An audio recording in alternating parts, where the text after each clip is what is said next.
lo que es fe. Entonces, en Hebreos capítulo 11, versículo 1. Entonces, voy a leer.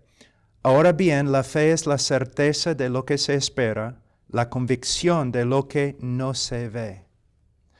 Ahora, si simplemente tomamos esta definición en serio, vamos a tener varios problemas muy grandes. Tenemos que estudiar este texto en su contexto. Pero vamos a ver el texto un ratito totalmente aislado del resto de la Escritura. Entonces dice, la fe es la certeza de lo que se espera. Vamos a decir que yo espero volar. Yo quiero volar toda mi vida. Desde mi niñez yo quiero volar, no como Superman, ¿ya? Entonces, yo espero volar y vamos a decir que tengo la certeza que puedo volar. Entonces subo a un rascacielos con toda certeza, esperando y salto. ¿Qué va a pasar? Voy a morir. ¿Es fe?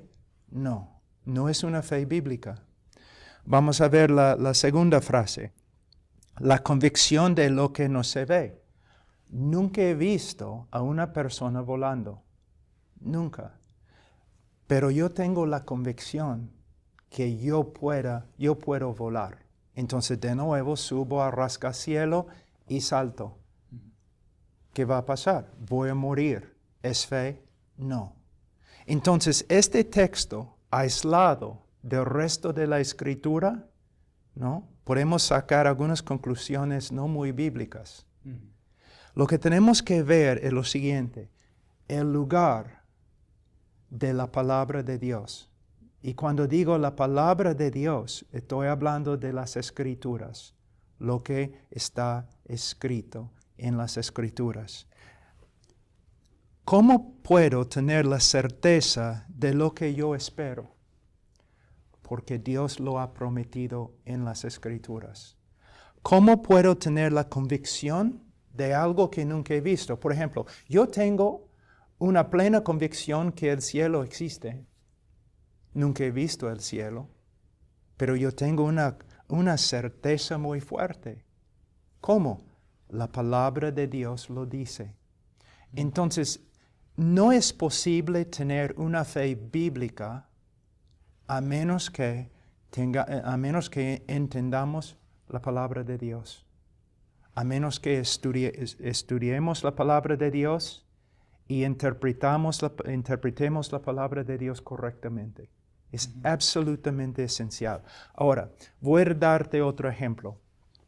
Hay muchas personas en el día de hoy que basan su fe, su confianza, quizás en la palabra de Dios, pero también en otras cosas. Por ejemplo, sueños, visiones, profecías, impresiones.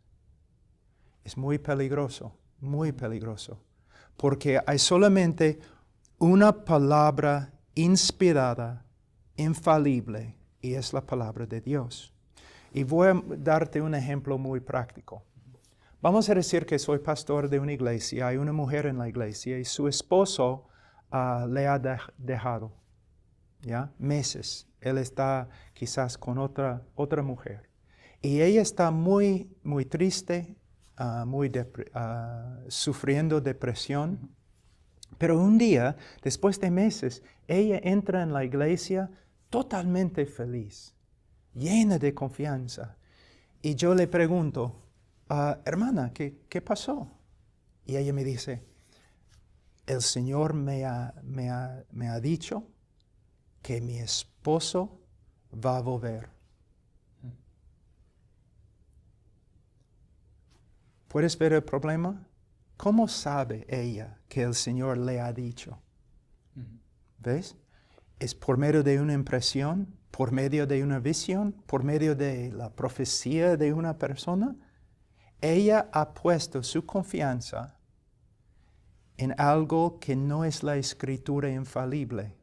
También su gozo ahora y su confianza se basa en algo que tampoco es infalible. Te doy otro ejemplo que es bíblico. Después de 6 meses de pelear contra depresión y tristeza, ella entra en la iglesia con confianza, tranquilidad y con gozo. Y yo le pregunto, hermana, ¿qué pasó?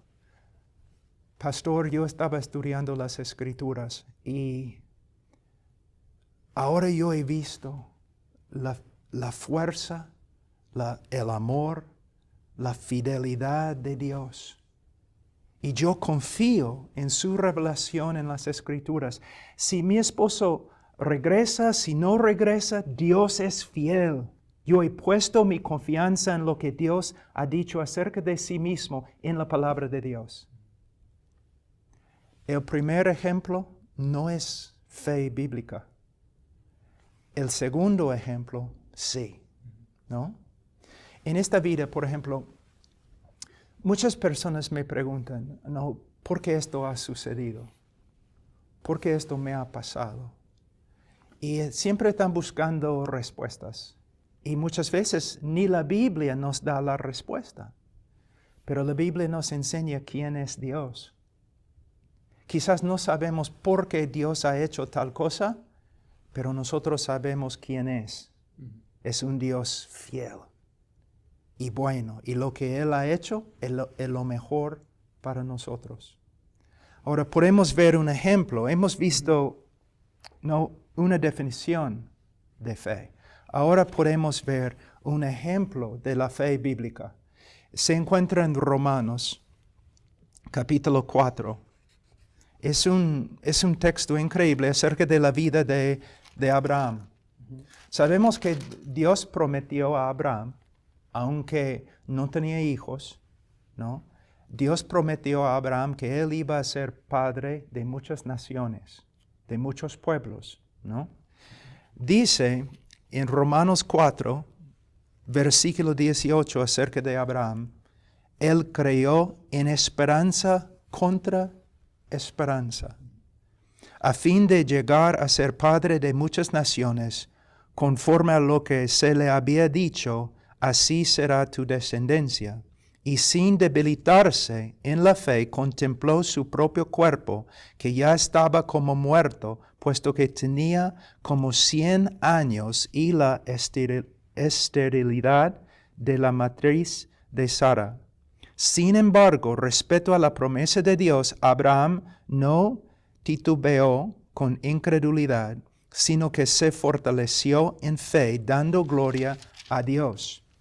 Y estando plenamente convencido de que lo que Dios había prometido, poderoso era también para cumplirlo. Ahora, volviendo a 18, Abraham creyó en esperanza contra esperanza. ¿Qué significa? Versículo 19. Contempló su propio cuerpo que ya estaba como muerto. Y también la edad de Sara, y ella también era estéril. Entonces, él contempló su propia edad, ya un viejo, pues. Y su esposa no podía concebir. Entonces, físicamente no había esperanza. Él no podía poner su confianza en sí mismo, su juventud, su fuerza. Él no podía poner su confianza en su esposa. Entonces, cuando él estaba mirando las circunstancias, no es posible. Pero él, mira lo que dice, él creyó en esperanza contra esperanza. No había razón de tener esperanza, excepto Dios le había hablado. ¿Okay? Entonces, a fin de llegar a ser padre de muchas naciones, conforme a lo que se le había dicho, así será tu descendencia. ¿Cómo podía creer él que iba a tener un hijo, aunque las circunstancias decían no? Porque Dios le había dicho. La fe se basa en la revelación de Dios. Pero la revelación, para nosotros en el día de hoy, la revelación inspirada que se encuentra, que es la palabra de Dios, las Escrituras. Entonces, dice en versículo 20, sin embargo, respecto a la promesa de Dios, de nuevo, la revelación de Dios, Abraham no titubeó con incredulidad, sino que se fortaleció en fe, dando gloria a Dios. Cada vez que él empezaba a dudar, él tenía que fortalecerse en lo que él sabía acerca de la promesa de Dios y el carácter de Dios. ¿Por qué tenemos confianza en la palabra de Dios, en la Escritura? Porque tenemos confianza en Dios. Dios no miente, no es como hombre. Dios no es débil. Dios no promete algo mintiendo, pero tampoco Dios promete algo que no tiene el poder para cumplir. Entonces, en versículo 21 es el versículo clave. Y estando plenamente convencido de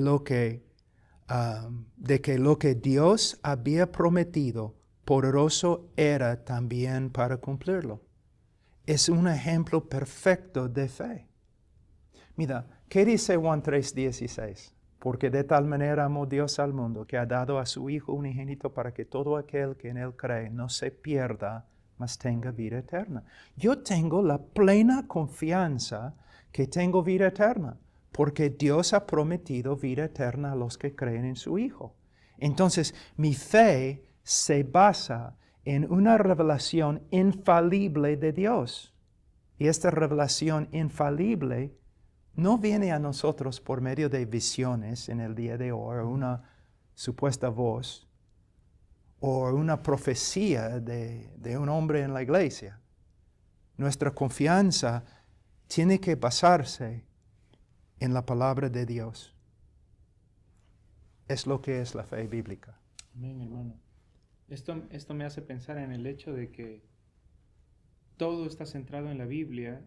Todo el corazón del cristianismo es este libro. Sí, y hermano, siempre las herejías.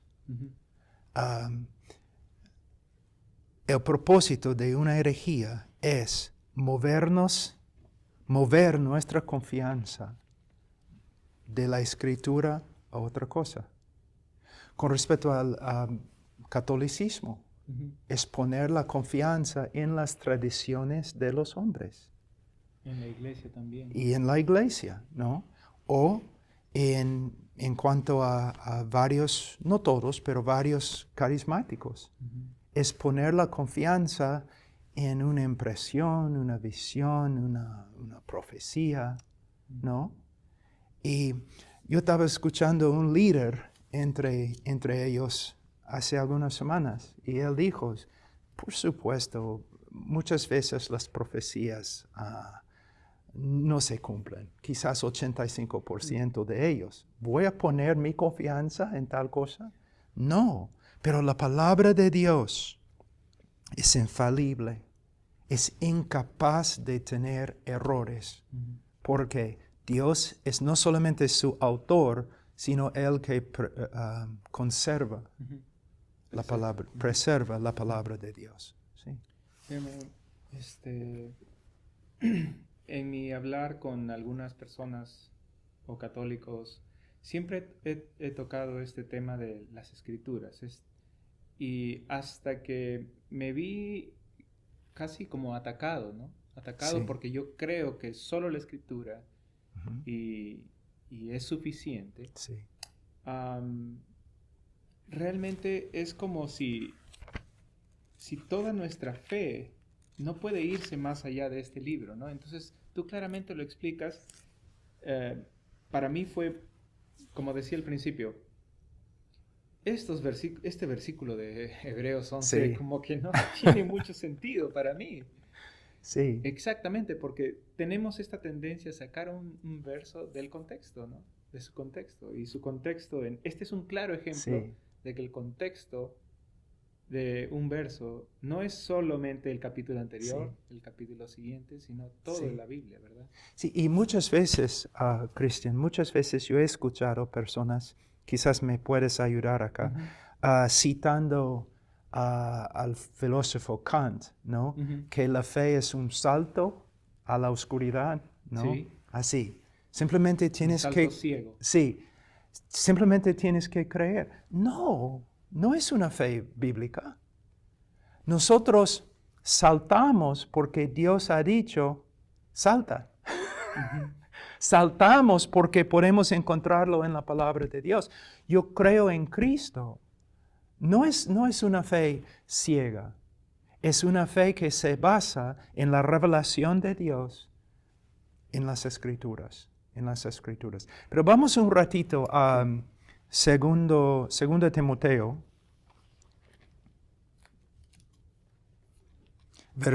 capítulo 3, y versículo 16. Toda escritura es inspirada por Dios, ¿no? Soplada por la boca de Dios, ¿ok? Proviene de Él. Jesús habló una vez o varias veces, acerca de la naturaleza de una cosa, cómo afecta la voluntad o los actos de una cosa. Un buen árbol produce buen fruto, ¿no? Entonces, ¿cómo podemos saber que la Escritura es fiel? Porque Dios es fiel en su carácter.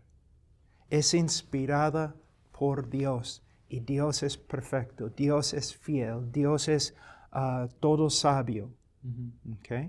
Okay, entonces toda escritura es inspirada por Dios. Ahora, hay muchos en el día de hoy, y aún los más maduros cristianos tienen que pelear contra esta tendencia. La mayoría de los cristianos reconocen que toda la escritura es inspirada. No, ningún cristiano va a decir, no, esta parte es un error, tiene error. Pero a veces interpretamos la Escritura a través de nuestra cultura. No puede ser. Estamos tan arraigados en nuestra cultura que interpretamos la Biblia a través de nuestra cultura. Entonces, reconocemos que el texto sí se encuentra en la Escritura, y la Escritura es inspirada, pero no puede ser. Tiene que haber otra interpretación. Especialmente cuando el humanismo, ¿no?, se enfrenta con la soberanía de Dios. No puede ser. Entonces necesitamos tener cuidado. Toda Escritura es inspirada por Dios y útil para enseñar, para reprender, para corregir, para instruir en justicia, a fin de que el hombre de Dios sea perfecto, equipado para toda buena obra. La palabra perfecto acá puede ser también apto, ¿no? Aquí es la parte importante. Y yo he hablado con muchos teólogos y he leído a través de la historia muchos teólogos y todos están de acuerdo con lo que voy a decir. Si tú me dices que la palabra de Dios es inspirada, o tú me dices que es infalible, está bien, pero de una forma no significa mucho. Hay una cosa más que tienes que aceptar, que la palabra de Dios es suficiente. Es suficiente. Muchos en el día de hoy, en consejería, en el crecimiento de iglesias, demuestran por medio de su práctica, su conducta, que no creen en la suficiencia de la Escritura, porque siempre están usando otras cosas, y muchas veces cosas mundanas y cosas que de verdad contradicen la palabra de Dios para hacer crecer sus iglesias o para aconsejar. Entonces, nosotros somos cristianos conservadores. Creemos que la Biblia, toda la Biblia, es la palabra de Dios. Pero aunque es así, necesitamos tener bastante cuidado, porque siempre hay influencias entrando, ¿no?, que pueden llevarnos de una confianza completa en la palabra de Dios. Entonces siempre tenemos que tener una guardia bien puesta con respecto a la palabra. Entonces la Biblia viene a ser como la constitución o la carta magna de un país, ¿verdad? Es todo, hermano. Es todo. Y hay una cosa que puedo decir acá. En el día de hoy, hay en algunos círculos, especialmente los míos, hay mucho énfasis en leer a los reformadores, los puritanos, los bautistas tempranos y otros evangélicos. Y está bien. Debemos reconocer que la historia y otros hombres nos pueden ayudar bastante. Pero especialmente los jóvenes intelectuales necesitan tener bastante cuidado. Hay muchos libros, pero hay una sola Biblia. Y necesitamos pasar nuestro tiempo acá. Mira, a veces yo escucho a los a los predicadores, y no siempre, pero muchas veces yo puedo discernir. Vamos a decir que hay dos pastores predicando la misma cosa, palabra por palabra. Pero uno puede reconocer el pastor que ha aprendido lo que está predicando por medio de su estudio de la palabra de Dios, y el otro pastor que ha aprendido a través de leer aún buenos libros. Otra cosa que es muy importante con respecto a la palabra de Dios. Hay muchos jóvenes en el día de hoy solamente leen, por ejemplo, el Nuevo Testamento, o solamente leen las epístolas, ¿no? O algunos solamente leen el libro de Romanos, me parece, ¿no? Toda la Escritura. Yo recomiendo fuertemente una disciplina de leer toda la Biblia, de Génesis a Apocalipsis, sistemáticamente, ¿no? Y no solamente una vez al año, varias veces al año. Hermano, ¿podrías explicar a qué te refieres con sistemático para las personas que no han escuchado muy bien el término? Ok. Tú has leído más que yo en la literatura española. No, vamos a pensar en un libro un libro clásico. Un título, ¿puedes darme un título? El Cid, ¿verdad? Cid. Oh, El Cid. Muy difícil leer para mí, hermano. Pero, para cualquiera. Sí, pero no vas a empezar a leer El Cid en capítulo 11. Y luego, después de capítulo 11, tú vas a saltar al último capítulo, de ahí quizás capítulo 5. No vas a poder entender, ¿no?, el contexto de nada. Vas a empezar en capítulo 1 y vas a leer hasta que termines. Debemos hacer lo mismo en estudiar la Biblia. No hay problema, mis hermanos. Un pastor que va a predicar por el libro de Romanos, por supuesto, tiene que pasar mucho tiempo en Romanos. Pero como una disciplina de toda la vida, debemos tener la práctica de leer algunos capítulos todos los días, sistemáticamente. Génesis, la ley, los libros de historia, los libros de sabiduría, los profetas, los evangelios, epístolas, Apocalipsis. En leer muchos reformadores del siglo XVI, puritanos y personas como J.C. Ryle o Charles Spurgeon, ellos podían, cuando predicaban un texto, ellos podían ir a varios textos en el Antiguo Testamento y usar los textos como ejemplos o para explicar un texto en el Nuevo Testamento, ¿no? Muchos en el día de hoy no predican de Zacarías, ¿no? Zacarías en español, o Sofonías, ¿no? Pero necesitamos entender toda la Escritura. Una cosa que es muy interesante para mí es que estudiando el Nuevo Testamento en griego es la relación entre el Nuevo Testamento y el Antiguo Testamento. La relación entre las enseñanzas de Jesús. A veces Él está usando frases que son idénticas a lo que se encuentra en otra parte del Antiguo Testamento. Si queremos entender el Antiguo Testamento, tenemos que entender el Nuevo Testamento. Y si queremos entender el Nuevo Testamento, tenemos que estudiar el Antiguo Testamento, toda la Escritura. Es bueno cuando uno dice que somos